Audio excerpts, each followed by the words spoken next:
Students, इस video में हम लोग नाइट्रोजन का डिटेक्शन ऑर्गेनिक कंपाउंड्स में स्टडी करेंगे। इसमें पहला टेस्ट है आपका सोडा लाइम टेस्ट। इसमें जो भी अननोन कंपाउंड आपको दिया गया है उसमें 2 टाइम्स इसका वेट का सोडा लाइम मिक्स करेंगे। Soda lime, what is soda lime? Soda lime is a mixture of NaOH plus calcium oxide. ठीक है, इसको हम मिक्स करेंगे और इसको हम एक टेस्ट ट्यूब में हीट करेंगे। अगर हीट करने पे अमोनिया गैस निकलती है, अमोनिया का टेस्ट आप यहाँ कर सकते हैं, क्योंकि अमोनिया गैस HCl के साथ डेंस व्हाइट फ्यूम्स लेते हैं, रेड लिटमस को ब्लू में चेंज कर देता है। तो अगर अमोनिया गैस निकल रही है इसका मतलब कि ऑर्गेनिक कंपाउंड में नाइट्रोजन आपका प्रेजेंट है।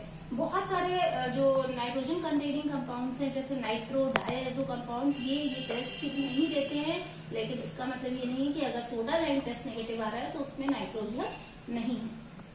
इसके लिए हम एक दूसरा टेस्ट करेंगे, दैट इज कॉल्ड लैसेजेंस टेस्ट। और उस लैसेजेंस टेस्ट को हम 2 स्टेप में कंडक्ट करते हैं, जिसमें पहला स्टेप है प्रिपरेशन ऑफ लैसेजेंस सोल्यूशन और सोडियम एक्सट्रैक्ट। इसके लिए आप एक dry small piece of sodium एक इग्निशन ट्यूब में लेंगे, उसको हम हीट करेंगे जब तक कि वो मेल्ट ना हो जाए। और मेल्ट करने के बाद इसको आप फ्लेम से हटा देंगे, और फ्लेम से हटाने के बाद इसमें 50 to 60 gram organic compound add करेंगे। इसको हम फिर से हीट करेंगे, कब तक? जब तक ये बिल्कुल रेड हॉट ना हो जाए। ठीक है, अब इसके बाद ये जो टेस्ट ट्यूब है जिसमें ऑर्गेनिक कंपाउंड है और सोडियम है, इसको हम एक चाइना डिश जिसमें 5 to 10 ml डिस्टिल्ड वाटर है उसके अंदर हम डाल के ब्रेक कर देंगे और फ्यूज कर देंगे। अब इस डिश को आप फिर से हीट करेंगे, तो जो डिश के अंदर सोडियम है, सोडियम जो कार्बन और नाइट्रोजन आपका ऑर्गेनिक कंपाउंड के अंदर है, वो मिक्स होके क्या बना लेगा? Sodium cyanide. और Na वाटर के साथ मिलकर क्या बना लेगा? NaOH। इसका मतलब कि हमको एक एल्कलाइन सोल्यूशन NaOH का, NaCN का, एक सोडियम साइनाइड का एक एल्कलाइन सोल्यूशन मिल जाएगा। अब इस सोल्यूशन को हम फिल्टर करेंगे, और फिल्टर करने के बाद जो आपको फिल्ट्रेट मिलेगा उसको हम क्या कहते हैं? That is sodium extract. अब हम जाएंगे सेकेंड स्टेप पे इस टेस्ट के, लैसेजेंस टेस्ट के, in which we will test for the nitrogen. अब देखिए इसमें सेकेंड स्टेप में हम नाइट्रोजन के लिए टेस्ट करेंगे। तो जो हमने सोडियम एक्सट्रैक्ट बनाया था उसका 2 ml आप लेंगे और इसमें freshly prepared ferrous sulphate solution हम ऐड करेंगे, and you will get a dirty green precipitate of ferrous hydroxide.